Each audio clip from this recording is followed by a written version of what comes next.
Muy buenos días, amados hermanos. Bienvenidos a este domingo de poder compartir la preciosa palabra de Dios. Una semana más donde tengo el privilegio de poder compartir, ¿no?, aquello que Dios ha puesto en nuestro corazón. Saludos especiales a todos nuestros hermanos de las misiones de todo el Perú, ¿no?, de Piura, de Lima, de Tacna, de Puno, de Arequipa también. Quiero que tomes tu lugar ahora sí, ¿no?, que entres en un tiempo de quietud, que prepares tu corazón, tu mente, tu cuerpo también, ¿no? Ahora siéntate donde estés, deja de afanarte, ¿no?, por las cosas del día a día y estemos todos centrados en poder escuchar lo que Dios, lo que el Espíritu Santo tiene para ti en esta mañana. Quiero que podamos empezar con una breve oración y así poder preparar nuestro corazón y poder no solo escuchar, sino poner en práctica todo lo que Dios va a hablarte en esta mañana. Así que decimos: Padre amado, Dios Todopoderoso, Cristo eterno, Espíritu de Dios, tú que estás en compañía nuestra cada día, te pedimos que prepares nuestro corazón. Queremos hoy alinear nuestra mente, nuestro espíritu, nuestras emociones, nuestras decisiones a ti, a tu voluntad, a lo que tú quieras hablarnos esta mañana. Te pido, Padre, que cada una de las cosas que hoy nos reveles de tu palabra sea lo que nos dé vida, lo que nos dé aliento, lo que nos dé ánimo, lo que nos exhorte durante esta semana para poder cumplir tus propósitos y cumplir tu propósito a través de nosotros también. Te agradecemos por un domingo más que podemos estar en familia, reunidos a través de esta red social, y agradecemos también poder escuchar tu palabra, Dios mío. En tu nombre, Jesús, hemos orado y decimos todos: amén, amén y amén. Bueno, estamos en un tiempo especial como iglesia, como hijos de Dios. Hemos venido compartiendo diferentes temas durante estos meses.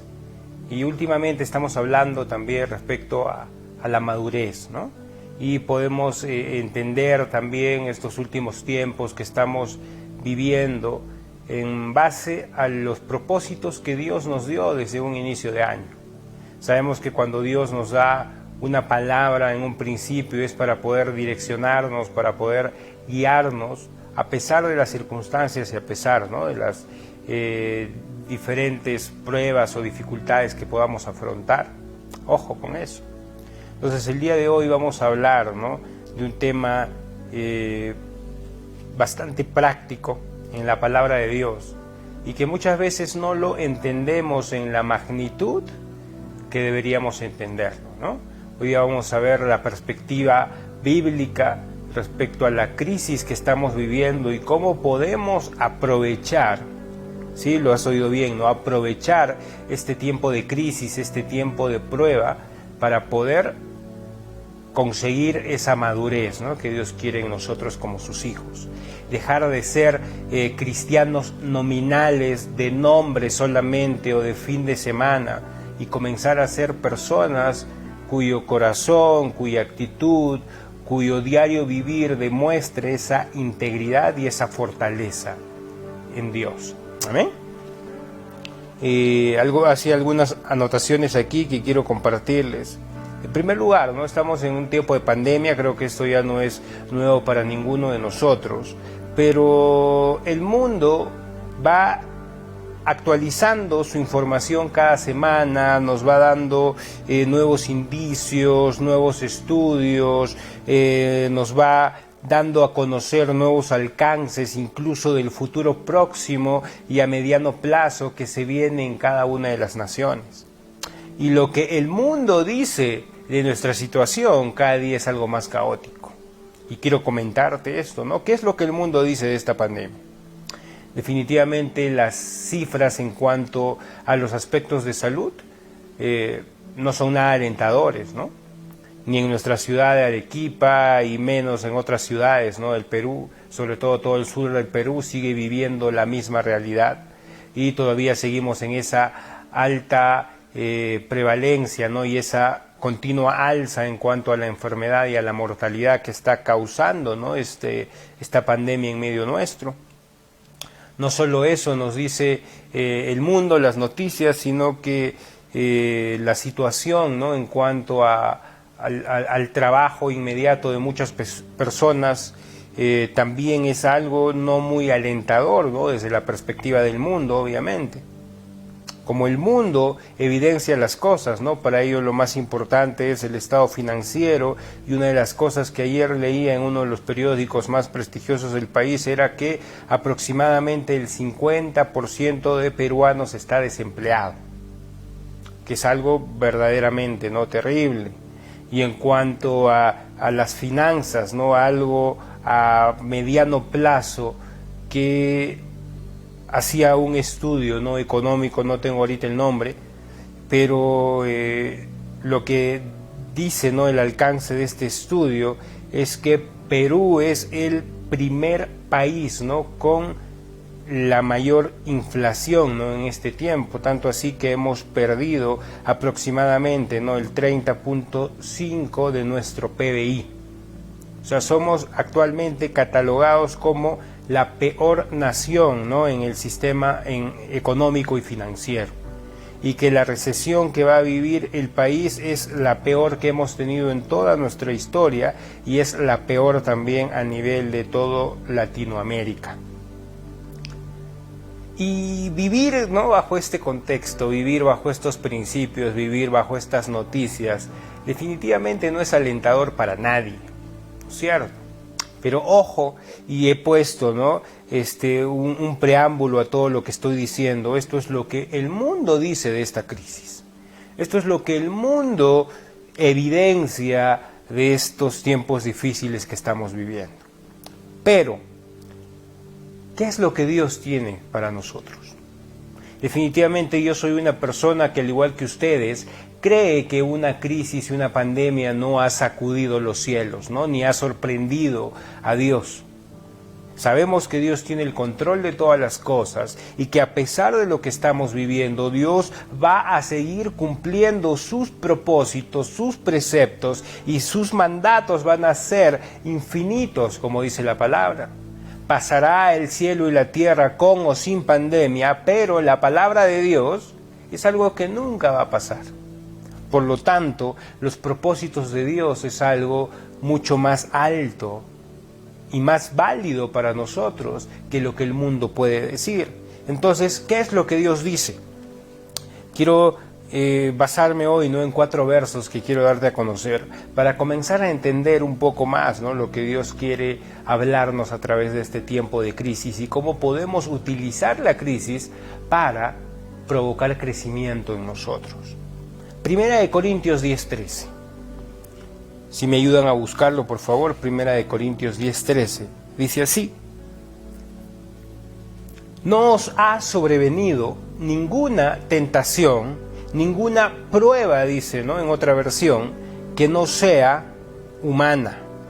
Porque fiel es Dios, que no os dejará ser tentados más de lo que puedan resistir, sino que también juntamente con la prueba dará la salida para que podáis soportar. Otra vez lo quiero leer. No os ha sobrevenido ninguna prueba que no sea humana. ¿Por qué? Porque es Dios quien tiene el control de todas las cosas. Ninguna prueba va a sorprender a Dios, ¿no? Pero dice, ¿no? Sabemos que conocemos la fidelidad de Dios, que Él no nos dejará ser probados más allá de lo que podamos resistir, sino que juntamente también con la prueba dará la salida para que podamos resistir. Este verso verdaderamente nos da luz, ¿no? de muchas cosas. Y creo yo, de manera romántica, muchas veces hemos interpretado este verso a nuestro modo de vivir las cosas, y hemos malentendido lo que Pablo quiere decirnos en este verso. Porque generalmente, ¿cómo somos los cristianos, no? Estamos en un tiempo de prueba, queremos obviamente salir de la prueba, y vemos acá, ¿no? que Dios nos dice que no nos dejará ser tentados más de lo que podamos resistir. que Dios va a tener un límite para la prueba. Y nos cogemos de esa palabra muchas veces y nos enfocamos de una manera equivocada. ¿Y qué decimos? No, Dios no me va a dejar sufrir mucho porque yo no creo que pueda soportar una enfermedad, o no creo que pueda soportar ver a mi familia mal, o a mi hijo morir, o a mi papá morir. Y creemos que el límite de la prueba tiene que ver con nuestra capacidad de sufrir, o creemos que el límite de la prueba tiene que ver con lo que nosotros queremos o no soportar en nuestra vida. Y muchas veces podemos llevar esto al ámbito de la familia y vemos a un esposo, a una esposa o a un hijo diciendo a Dios: Dios, estoy pasando por tiempos difíciles, ¿por qué permites que pase esto tan doloroso en mi familia? ¿Por qué se divorciaron mis padres? ¿O por qué mi padre abusa tanto de mí? ¿O por qué la gente se burla de mí? Esto es algo que no puedo soportar, Dios, y como no puedo soportarlo, entonces estoy seguro que tú me vas a sacar de esta situación. Y seamos sinceros, ¿cuántas veces no hemos entendido este verso desde esa perspectiva? Cuando esta interpretación que yo estoy haciendo no tiene nada que ver con lo que Pablo nos dice en este versículo. Porque Jesús incluso llegó a sufrir la muerte, aunque él no quiso hacerlo, pero lo soportó. Porque muchos, como dice la Biblia, ¿no?, perdieron posesiones, perdieron familia, fueron rechazados por sus propios seres queridos, perdieron finanzas, perdieron economía, perdieron incluso su salud, menospreciaron aún su vida misma por algo más grande que es Cristo. Pero hoy en día los cristianos modernos, ¿qué decimos? No creo que tenga que enfermarme, o no es posible que yo pierda un negocio, o no es posible que me cause tanto sufrimiento tener que pagar una deuda y ver cómo viene una pandemia que hace que yo no tenga plata para cada mes poder pagar mi deuda. Oh, pobre de mí, decimos algunos, ¿no? Y hay algo definitivamente que no está bien, ¿no? Con esta forma de entender que muchas veces tenemos de este versículo. Verdaderamente hay cosas que tú no puedas soportar. Porque vayamos, ¿no?, al mismo Pablo, capítulos adelante, 1 Corintios 13, ¿qué es lo que dice la Biblia? Hablando justamente de tus emociones y hablando justamente de tu perspectiva de ver las cosas. Dice: el amor todo lo soporta. Entonces, verdaderamente esa no es la interpretación de esta palabra, ¿no? De que no puedo soportar un insulto más, o es la última vez que me la hacen, o es la última vez que me miran la cara, o es la última vez que me quedo sin comer, o es la última vez que me tratan así. No se trata de tus emociones. ¿Por qué? Porque si hablamos del amor que te embarga, cualquier cosa puedes soportar, dice la Biblia. Entonces, ¿a qué se refiere Dios a través de Pablo cuando nos dice que la prueba va a tener un límite y que junto con la prueba nos va a dar la salida, y esa salida va a hacer lo que a nosotros nos haga soportar la prueba? Vayamos entendiendo un poco más, ¿no?, este verso. Lo que también nos dice este versículo es que Dios sabe cómo nosotros reaccionamos frente a la prueba. ¿Por qué? Porque Dios está en medio de la prueba, mirando nuestra forma de responder.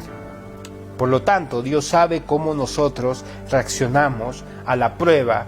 Y no solo Dios sabe cómo reaccionamos a la prueba, sino que de acuerdo a este verso, Dios considera la prueba necesaria para ti y para mí. Y esto es algo que muchas veces también, ¿no?, nos hace explotar nuestra cabeza y nuestra carne comienza a fluir y decimos: ¿cómo, Dios, tú vas a permitir que esto me pase? Definitivamente esto no viene de ti, porque ¿cómo tú vas a querer que yo sufra? y otra vez comenzamos a ver la prueba desde nuestra perspectiva solamente. Dios ha dicho algo claramente, ha considerado que la prueba que tú estás pasando es necesaria para tu vida. ¿Por qué? Y aquí hay una diferencia tremenda entre cómo Dios ve las cosas y cómo nosotros vemos las cosas. Mientras que Dios no se enfoca en la prueba, la mayoría de nosotros estamos enfocados en la prueba. Y obviamente toda prueba es fea, ¿no? Causa aflicción en nosotros, causa llanto, causa lágrimas, causa desesperación, causa que nuestro espíritu, nuestra alma y nuestro cuerpo sean sacudidos. Pero Dios no está mirando la prueba, Dios está mirando algo más allá. O sea, ¿eso qué quiere decir? Que la prueba tiene un propósito y que mientras que nosotros nos enfocamos en la prueba, Dios está enfocándose en lo que está probando. ¿Qué está Dios probando? Entonces nos preguntamos. Jeremías 17:10. Jeremías 17:10 nos dice algo bastante importante. Nos enfoca no en la prueba, sino en aquello que está siendo probado. Y mira lo que dice Jeremías 17:10 respecto a Dios. Dice, yo Jehová escudriño la mente y pruebo el corazón. Otra vez. Dice, yo Jehová escudriño la mente y pruebo el corazón, para dar a cada uno según su camino, según el fruto de sus obras. Y entonces aquí tenemos la primera respuesta de Dios en medio de la prueba. Dios no está viendo la prueba, Dios está enfocado en lo que está siendo probado. ¿Y qué es lo que Dios prueba en nosotros? Es nuestro corazón. Dice que Dios escudriña nuestra mente y nosotros como seres racionales en el siglo XXI, no 100% científicos aparentemente, somos las personas con mejores excusas racionales. Y Dios ya sabía esto por anticipado, por eso dice que Dios escudriña nuestra mente y aparentemente nuestra mente es correcta. Porque nosotros muchas veces lo que hacemos al evaluar nuestra vida es evaluar nuestra forma de pensar.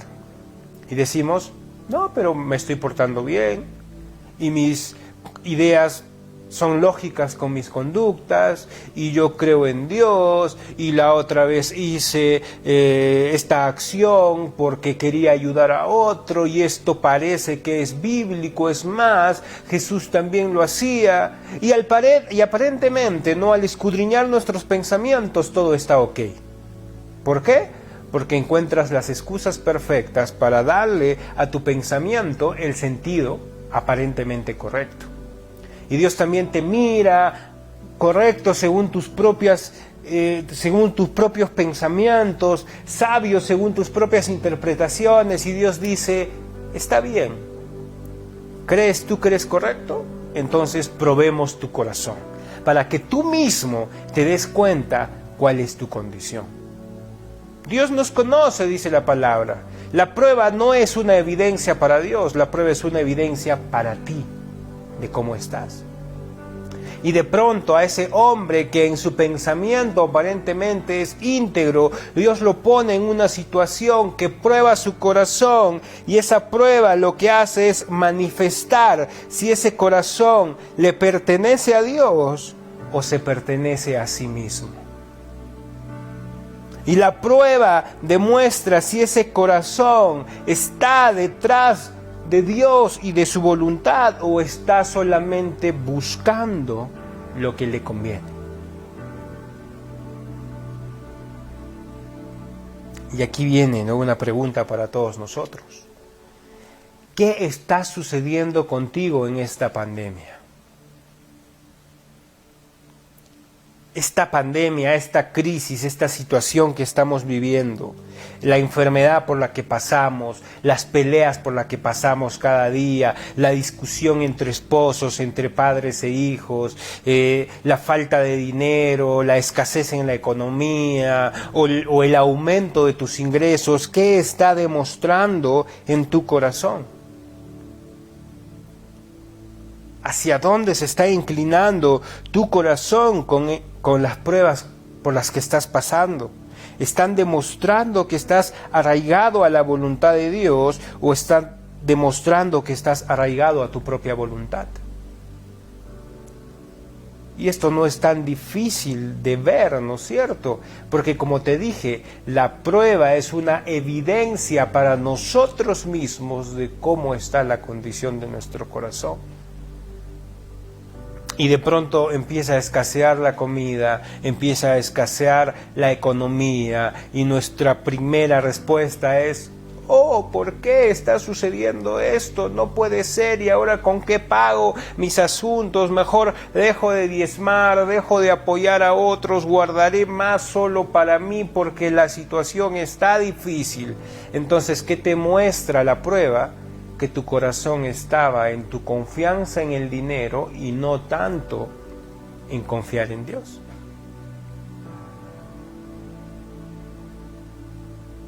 Y de pronto un familiar tuyo enferma y tú crees que estás orando por él, pero de lejitos nomás porque de repente me contagia y si me contagia yo me muero.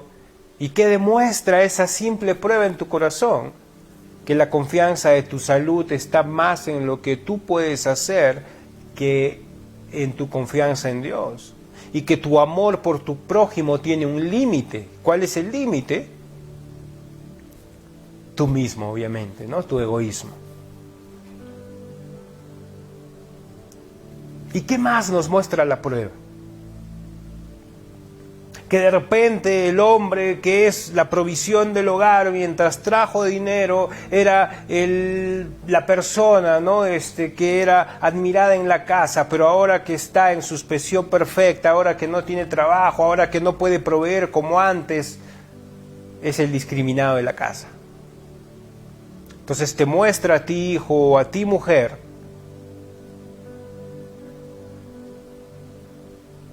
que tu corazón no estaba puesta en la voluntad de Dios, sino solamente en satisfacer tus deseos. Jeremías 17, 9, 10, como lo tienen en pantalla, ¿no? En otra versión, mira lo que dice respecto al corazón que es probado a través de la prueba. El corazón es, si me lo ponen de nuevo, por favor, es el verso. Jeremías 17, 9 a 10. El corazón es irremediablemente oscuro y engañoso, un rompecabezas que nadie puede resolver. Pero yo, Dios, escudriño el corazón, examino la mente, llego al corazón del humano, llego a la raíz de las cosas, las trato como realmente son, no como pretenden ser. ¡Wow! Entonces, ahora sí te digo, leyendo este verso y habiendo entendido un poco más lo que Jeremías nos muestra respecto a Dios y al corazón del hombre, podemos mejor ahora entender lo que nos dice Pablo en 1 Corintios 10, 13, y estamos convencidos de que la prueba es necesaria. ¿Por qué? Porque tú pretendes que las cosas sean de determinada manera, pero Dios va a llegar al fondo de tu corazón. Y por eso es que la prueba, la pandemia, la enfermedad, o sea lo que sea que pasemos, y por más doloroso que sea, es necesario para evidenciar o para que tú mismo evidencies cuál es la condición de tu corazón. Y mientras más ciego seas, por mayores pruebas y mayores pandemias pasarás. ¿Por qué? Porque llegarás al punto donde tendrás que ser sacudido tanto que alguno de esos sacudones va a mostrarte la condición de tu corazón. Pero mientras busquemos solo excusas y mientras pretendamos solo cubrirnos o mientras pretendamos solo entender la palabra de forma ligera, pidiendo todos los días a Dios, pasa esto de mí, Señor, que no lo puedo soportar. Entonces estamos mal entendiendo las cosas, enfocándonos solo en la prueba y no en aquello que está siendo probado. ¿Qué está siendo probado? Nuestro corazón. Otra vez te digo, podemos tener pensamientos aparentemente lógicos, pero solo la prueba te dirá si tu corazón está o no con Dios, si tu corazón le pertenece o no a Dios, si tu corazón confía o no en Dios, si tu corazón está tras la búsqueda de la voluntad de Dios o tras la búsqueda de tus deseos solamente. Dios sabe cómo reaccionamos ante la prueba, por eso la prueba es necesaria. Aquí también entendemos un propósito claro a través de Efesios 4:13. Como te decía, Dios tiene las cosas claras. Una cosa es la prueba, otra cosa es la condición de tu corazón, pero Dios tiene un propósito claro con todo esto. Efesios 4:13. Hasta que todos lleguemos a la unidad de la fe y el conocimiento del Hijo de Dios, a un varón perfecto a la medida de la estatura de la plenitud de Cristo. Mientras nosotros nos enfocamos en ver nuestro sufrimiento, nuestro dolor o en examinar la prueba, lo externo solamente, Dios tiene un propósito claro: manifestar y ver a Cristo a través de nosotros, que nuestro corazón pueda cumplir la voluntad de Dios. ¿Nosotros podemos entonces soportar la prueba? Sí. ¿Y cuál es el límite? Ahora entendemos mejor a Pablo. El límite es la voluntad de Dios. Debe ser hecha. Entonces, cuando Pablo nos dice en 1 Corintios 10:13 que Dios también juntamente con la prueba nos da la salida para que podamos soportar, esa salida para poder soportar la prueba, ¿cómo se llama? Se llama voluntad de Dios. No se trata de lo que tú creas que puedes soportar, oh Dios. No se trata que Dios no te va a hacer pasar por algo que a ti te provoque mucho dolor. Se llama hacer la voluntad de Dios. Jesús mismo nos lo mostró en el Getsemaní. Podemos soportar porque nosotros tenemos fe. ¿Y qué es fe? Es entender que Dios es fiel y que su voluntad se cumplirá y se debe cumplir a pesar de cualquier cosa externa.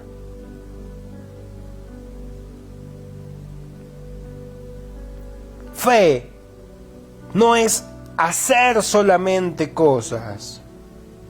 Fe no es creer lo que nos conviene. Fe no es librarnos de nuestros dolores. Fe es confiar en que a pesar de lo que pasemos, vamos a hacer la voluntad que Dios tiene para nuestra vida. Y esta palabra es preciosa y terrible también a la vez, porque quiebra muchos de nuestros argumentos simples con los cuales hemos estado viviendo los últimos tiempos, creyendo que Dios está para cumplir tus caprichos y tus deseos, cuando dice aquí la palabra de Dios que la fe ha sido establecida para que se cumpla no tus caprichos, sino la voluntad de Dios. Cuando tú logras confiar en que Dios es fiel, entonces tú confías en que su voluntad buena, agradable y perfecta para la humanidad y para tu vida se va a cumplir. Y la fe te sirve para tomar pasos que, a pesar de ser tan dolorosos, tú los haces para que su voluntad sea hecha, porque tú entiendes y tú confías en que su voluntad es mejor que la tuya. ¡Wow! Quiero utilizar el ejemplo que contábamos la semana pasada. Yo recuerdo, ¿no?, un pasaje mientras escuchaba la prédica, ¿no?, por segunda vez, y la pastora Dina contaba, ¿no?, respecto al pasaje doloroso, ¿no?, que pasamos la semana pasada, o las semanas anteriores, ¿no?, con la enfermedad de mi padre. Y muchas cosas venían a nuestra mente, y seguramente este versículo estaba también presente en muchos de nosotros, y lo primero en pensar era, no, yo no estoy listo para que mi padre se vaya, o nadie está listo para que el pastor fallezca, o Dios, ¿cómo va a ser verdaderamente? ¿Tú permitirías que un siervo tuyo muera? Creo que las cosas van más allá, ¿no?, de esa superficialidad. Y recuerdo que mi madre hablaba, ¿no?, algo respecto a este verso, y ella decía: Señor, ¿cómo debo orarte? ¿Cómo debo dirigirme a ti en este tiempo de prueba? Porque enfocándome en la prueba, obviamente todo es catastrófico.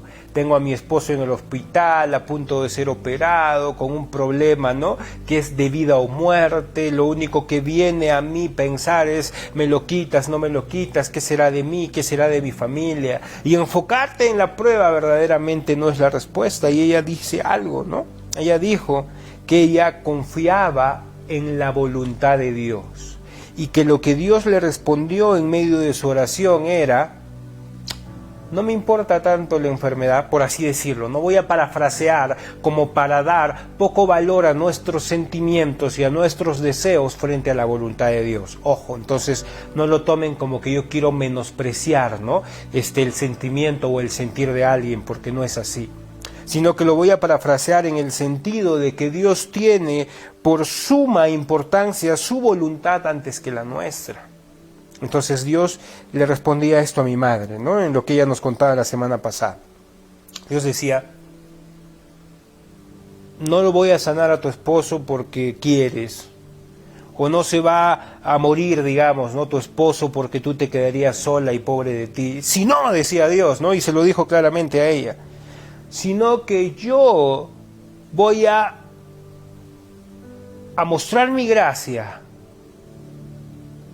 y a demostrar que esta enfermedad no es para muerte, sino para vida, porque yo voy a cumplir mi voluntad y mi propósito en este hombre.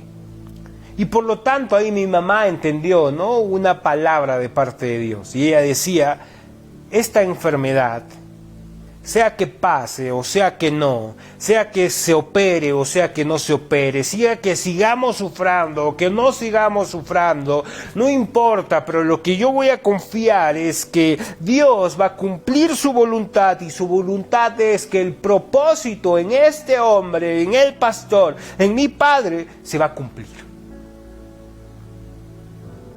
Y ahí entendemos que el propósito de Dios está por encima de nuestros deseos. Y eso es lo que nos da confianza de decir, al igual que Pablo: tengo un aguijón en mi carne, a veces me apedrean, a veces estuvieron a punto de matarme, estuve en cárceles, estuve llorando, estuve afligido, pero sea que Dios me saque de la cárcel, o sea que sea sano, o de repente no sea sano, no importa mi perspectiva del dolor. Lo que sé es que Dios va a cumplir su voluntad en mí. Y hasta el día que yo no cumpla su voluntad en mí, seré librado, o seguiré sufriendo enfermedad, seguiré siendo apedreado, o seguiré predicando la palabra de Dios con aceptación de la gente, seguiré siendo encarcelado por lo que diga, o seré bien recibido en algunos lugares también por la palabra de salvación que llegue. Pero Pablo decía: eso no es lo que importa. Lo que importa es que yo confío en la promesa de Dios de que su voluntad en mí se va a cumplir. Y el día que se cumpla su voluntad, yo tendré que partir a la presencia de Dios de la manera en la que Dios haya decidido.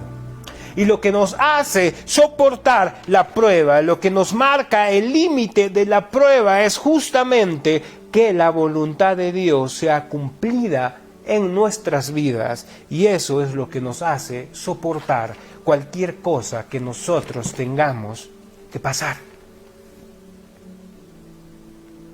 ¿Eso qué quiere decir? Sí, voy a ser, ¿no?, bastante crudo con lo que diga. Eso quiere decir que muchos de nosotros vamos a soportar enfermedad, que muchos de nosotros vamos a soportar lágrimas, que muchos de nosotros vamos a soportar sufrimiento, que muchos de nosotros vamos a soportar persecución, que muchos de nosotros vamos a experimentar probablemente muerte o la muerte de personas cercanas a nosotros, pero todo en confianza en que la voluntad de Dios va a ser hecha en nuestras vidas y que eso va a hacer que nuestro crecimiento como personas sea constante. Y eso nos va a permitir a nosotros ir alcanzando madurez a través de la prueba. Porque yo ahora te pregunto, yo sé que mi familia es más madura hoy de lo que fuimos, ¿no? Hace un mes probablemente. Y no fue porque entendimos qué es la muerte y qué es la enfermedad, o que me gusta o que no me gusta sufrir, sino que entendimos que la voluntad de Dios va a ser hecha. Y que nosotros tenemos que estar en constante crecimiento para que esa voluntad sea hecha, porque entendemos que la voluntad de Dios para mí es mejor de lo que yo puedo pretender para mí mismo. El día de hoy mismo, ¿no? El día de ayer conversábamos con mi madre y yo le decía, ¿no? ¿Sabes qué? Creo que no voy a poder predicar esta semana. Estoy sin descansar, un poco enfermo, decaído, sufriendo tal y tales cosas, y definitivamente lo que yo creo mejor para mí es A, B, C, D, E, F, G cosas. Y por ahí alguien me decía, ¿no? Ten fe por tu descanso, ten fe por tu sanidad, ten fe porque todo te va a ir bien. Y cuando Dios me hablaba esta palabra, yo decía, si utilizo la fe para declarar o para en presunción solamente creyendo que la fe es para alcanzar mi deseo, estaría equivocado, decía, ¿no? Mejor utilizo la fe para creer que a pesar de lo que yo esté sufriendo estos días en mi cuerpo, en mi alma o en mi espíritu, va a pasar si yo decido hacer la voluntad de Dios. Y sea que hoy sea sano o no, y sea que mañana esté más descansado que hoy o no, o sea que pasado mañana esté más estable espiritualmente que hoy o no, eso no importa. Lo que a mí me va a marcar el sentido de mi vida es que yo tengo que crecer a pesar de la crisis. ¿Y eso qué quiere decir? Que yo estoy dispuesto a soportar hasta que la voluntad de Dios sea hecha. Y si la voluntad de Dios es que el día de hoy yo lleve una palabra que sea de crecimiento, que sea de constancia, de madurez a las personas, entonces eso es lo que yo tengo que hacer. Porque sé que nada va a detener que la voluntad de Dios sea hecha. ¿Amén? ¿Estamos entendiendo? Entonces, quiero llevarte, ¿no?, a una porción más de la palabra. Segunda de Pedro 1, 4, 8. Segunda de Pedro 1, 4, 8. Mientras sigue ahí el versículo en pantalla, no se olviden, estamos hablando de Corintios, que Dios nos pone en diversas pruebas porque Él considera que la prueba es necesaria y que la prueba tiene un límite, pero ese límite es considerado por Dios, no por nosotros. Eso lo entendemos a través de Jeremías 17:10, donde Dios nos muestra que lo importante no es la prueba, sino el objeto de la prueba, y el objeto de la prueba siempre va a ser nuestro corazón, porque la prueba va a demostrarte más que a Dios, a ti, en qué condición estás. Y esto nos lleva también a Efesios 4:13, que Dios tiene un propósito muy claro respecto a la prueba, y es manifestar a Cristo en todo tiempo a través de ti, a través de tu espíritu, de tu alma y de tu cuerpo. Esto no tiene un fin de que tú sufras o de que quiere ver a todo el mundo sufrir, no tiene nada que ver con esto. El propósito y el fin final, ¿cuál es? En que Cristo pueda manifestar vida a través de nosotros, en que el amor que prodiguemos a los demás, en que el perdón, en que la paciencia que podamos tener con otros va a manifestar vida a través de la semilla que Dios deposita en nosotros. Y así llegamos a segunda de Pedro 1, 4, 8, donde nos habla de qué es conocer a Cristo verdaderamente. Y Pedro nos dice lo siguiente: por medio de las cuales nos ha dado preciosas y grandísimas promesas, para que por ellas llegaseis a ser participantes de la naturaleza divina, habiendo huido de la corrupción que hay en el mundo a causa de la concupiscencia, vosotros también, poniendo toda diligencia, por eso mismo, añade a tu fe virtud, a la virtud conocimiento, al conocimiento dominio propio, al dominio propio paciencia, a la paciencia piedad, a la piedad afecto fraternal y al afecto fraternal amor, porque si estas cosas están en vosotros y abundan en nosotros, no os dejarán estar ociosos ni sin fruto en cuanto al conocimiento de nuestro Señor Jesucristo. Y aquí llegamos, ¿no?, a la cereza del pastel de esta predicación.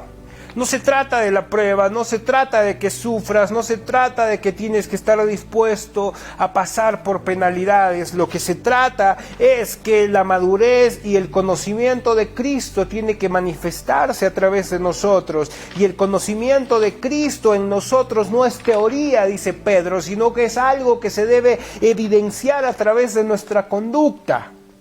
No es solo un conocimiento empírico, ya que la fe para los judíos no era un concepto ideológico, sino que era algo 100% práctico. Y aquí Pablo nos dice, tú que dices creer a Dios, ¿verdaderamente quieres demostrarlo y que eso sea vida y obra en tu vida? Pues fácil, decía, ¿no? Yo te voy a enseñar cómo madurar cada día, decía Pedro. A esa fe que tú dices que tienes por Dios, que tú que dices confiar en Dios en todo tiempo, en el tiempo de prueba y en el tiempo de no prueba, haz esto, dice Pedro, ¿no? A tu fe agrégale virtud, a tu virtud agrégale paciencia, a tu paciencia agrégale amor, fraternidad y todo lo que Pedro nos nombra en este verso. Y esta es la manera como nosotros debemos aprender a vivir cada día en medio de la crisis. Yo considero algo, no solo los tiempos de crisis es lo único que a nosotros nos hace entrar en un proceso de crecimiento. Y esto es algo que se ve tanto en el aspecto natural como en el aspecto sobrenatural de toda persona. Un bebé solo nace a través del sufrimiento y el dolor. Un bebé solo cuando experimenta el ahogo, ¿no?, y la posibilidad de muerte es cuando da su primer respiro de vida y comienza una nueva vida. Una célula solo después de haber muerto puede producir una nueva célula o nuevas células que hacen que tu organismo siga creciendo y siga desarrollándose cada día más. Solo esos dolores que muchos de los niños no sufren en las noches y lloran son lo que va a provocar el crecimiento en el cuerpo de uno. De la misma manera, en el aspecto del alma, solo el desvelo, solo el esfuerzo, solo la dinámica de estar constantemente sacrificando tu vida va a hacer que tú puedas alcanzar algo más grande, como estudiar toda la noche o todos los días o negarte a cosas para sacar una mejor nota o ser un mejor alumno. De la misma manera, en el espíritu, solo aceptar una vida de constante crisis va a hacer que tú puedas pensar en alternativas diferentes para ir mejorando tu vida. Compartía esto hace algunas semanas en la escuela profética y les decía, hablando, ¿no?, personalmente de mí, solo la crisis ha traído crecimiento a mi matrimonio. Porque solo en medio de la duda hemos podido generar más confianza, porque en medio de la pelea uno ha aprendido a pedir perdón y a confiar que su perdón va a hacer que mi matrimonio crezca en vez de ver como el mundo ve, ¿no?, y decir, no, me tengo que poner más duro, o tengo que demostrar quién vale, o los hombres aquí mandan, ¿no?, y por lo tanto tengo que gritar más que ella para darme a respetar. Y yo creyendo y confiando en Dios, y Dios dice, prueba el perdón, y yo haciendo de ese perdón un arma mía. ¿Para qué? No para conseguir estar más tranquilo, sino para conseguir que la voluntad de Dios se haga en mi matrimonio, es que yo lo tomé. Y estoy seguro que algunos buscan solo su voluntad y después de pedir perdón se sienten peor que antes que pedir perdón. Porque hay personas que reaccionan de diferente manera. Y a veces pides perdón y la otra persona te dice, y encima pides perdón, ¿no? En vez de hacer algo útil. O todo el tiempo perdón, ya me cansé de tus perdones. O de repente alguien te dice, ves, si estás pidiendo perdón es porque tú tenías la culpa. ¿Y eso cómo te hace sentir? Obviamente, ¿no? Fuera de lo que tú querías conseguir. ¿Y qué tú querías conseguir? Yo pensé que me iban a pedir perdón también ella, o que se iba a bajar, o yo pensé que ahora sí la otra persona iba a reconocer sus errores, pero nada, Dios, encima pido perdón y me sigues haciendo sufrir. Y acuérdate, no se trata de lo que tú sientas, sino de que la voluntad de Dios sea hecha. Y que si tú cumples como Dios dice en la palabra, en pedir perdón, verás que tus oraciones no tienen estorbo, verás que tu vida sigue creciendo cada día y verás que el entendimiento en tu matrimonio se va forjando, porque mientras alguien te dice de palabras ciertas cosas, si tú sigues manteniendo esas conductas irreprensibles y ese consejo de Dios en tu vida, las personas a tu alrededor van a ir cambiando por el cambio que tú vas generando, por la confianza que tienes en Dios y no porque quieres conseguir cosas inmediatas que sean para ti de beneficio solamente. Y solo en medio de la desobediencia es cuando puedes instruir mejor a tus hijos, y solo en medio de la prueba es cuando puedes demostrar el valor que tienes y el valor que la voluntad de Dios tiene para ti. Y solo al ser expuesto al constante fracaso y solo siendo expuesto al constante señalamiento es cuando tú puedes practicar paciencia. Obviamente, si tú le pides a Dios, Dios, dame paciencia, lo que Dios va a hacer es meterte en mayor cantidad de problemas. ¿Para qué? Para que verdaderamente seas paciente.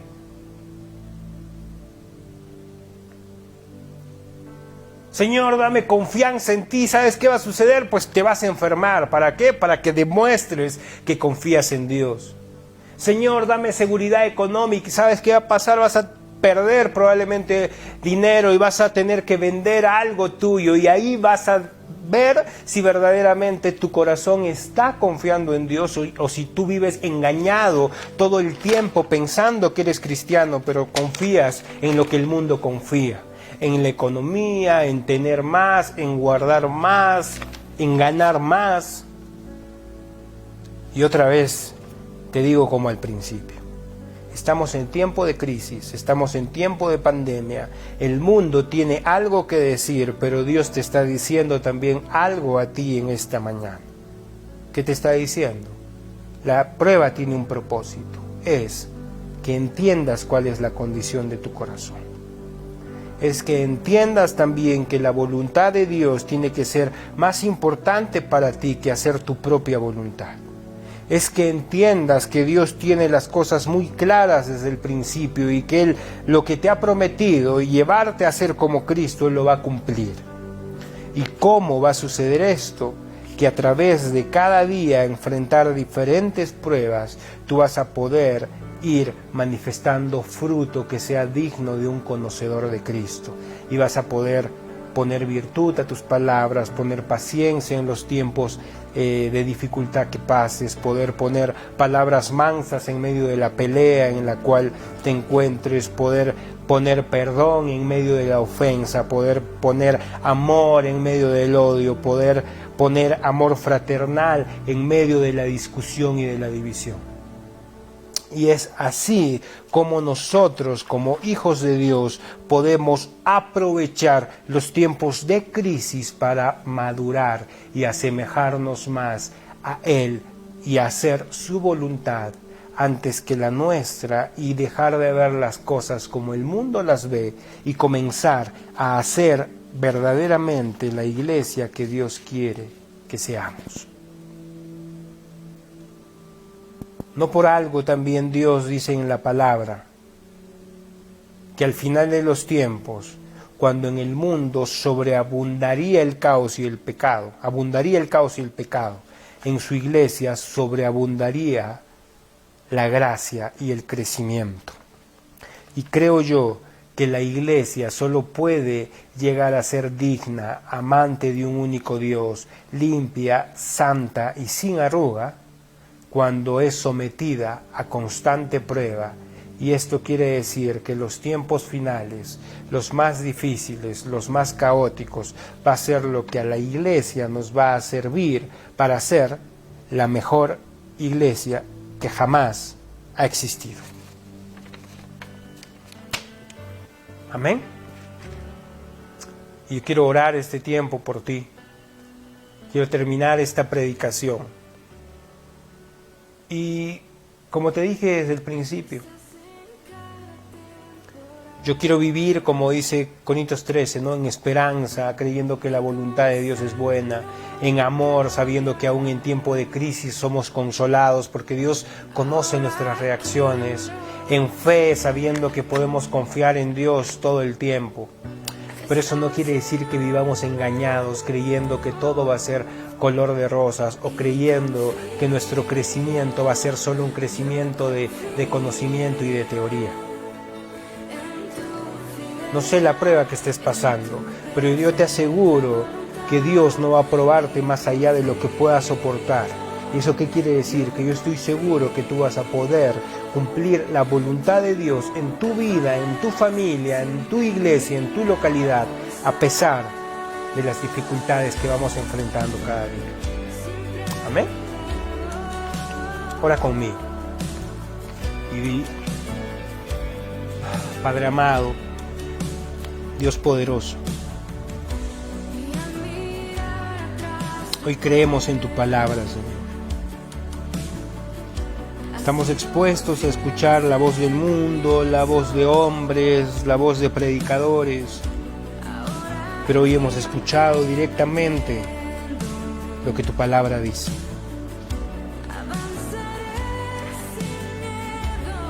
Estamos en tiempo de prueba, en tiempo de dificultad. Ayúdanos a no enfocarnos ni en la prueba ni en la dificultad, sino en salir victoriosos sabiendo que nuestro corazón te pertenece, porque a pesar de lo que estemos viviendo, tu voluntad es hecha en nuestra vida y es hecha por nosotros, Padre Santo. Que estemos cada día dispuestos a, en medio de la crisis, provocar crecimiento en nuestra vida, en nuestra familia, en nuestra iglesia, en nuestros hogares. Que verdaderamente salga vida de nosotros, que verdaderamente, Señor, salga tu voluntad, tu vida, tus ríos de vida a través de nosotros. Podemos vivir confiados sabiendo que tus propósitos en nosotros se van a cumplir y no los propósitos del enemigo. Y sea que tú sanes nuestro cuerpo o nos mantengas con enfermedad, y sea que tú mejores nuestra economía o nos hagas confiar con lo poco que tenemos, y sea que tú ayudes a mejorar nuestras relaciones o nos mantengas en persecución. Sabemos que a pesar de eso, o con esa bendición, Señor, si tú lo quieres, vamos a poder cumplir tu voluntad en este tiempo, Señor. Que atesorar a Cristo en nosotros, que cumplir tu voluntad, que estar en comunión contigo en este tiempo para nosotros como tus hijos sea más importante que velar por nuestros propios deseos. Te doy gracias, Padre. Permite tú que esta palabra se asiente en nuestros corazones. Perdónanos, Padre Santo, si nos hemos encontrado faltos en medio de la prueba. Pero nosotros apelamos a tu misericordia, a tu gracia, Señor, de que puedes empezar y terminar esa obra perfecta que un día iniciaste en nosotros, Padre Santo. Y sabemos que saldremos victoriosos, Padre Santo, porque tu voluntad será hecha y no la voluntad del mundo en nosotros, Padre amado. En tu nombre, Jesús, hemos orado. Te declaro bendición, vida y tu voluntad agradable, buena y perfecta sobre tu casa, Abichur, Señor. En tu nombre, Jesús, hemos orado. Y decimos todos, amén y amén. Amados hermanos, hemos llegado al final de esta prédica. Atesora esta palabra en tu corazón, que el Espíritu Santo siga hablándote toda esta semana con respecto a lo que hoy hemos aprendido. Amén. Practica la palabra, vive la palabra. Que Dios te bendiga a ti y tu hogar.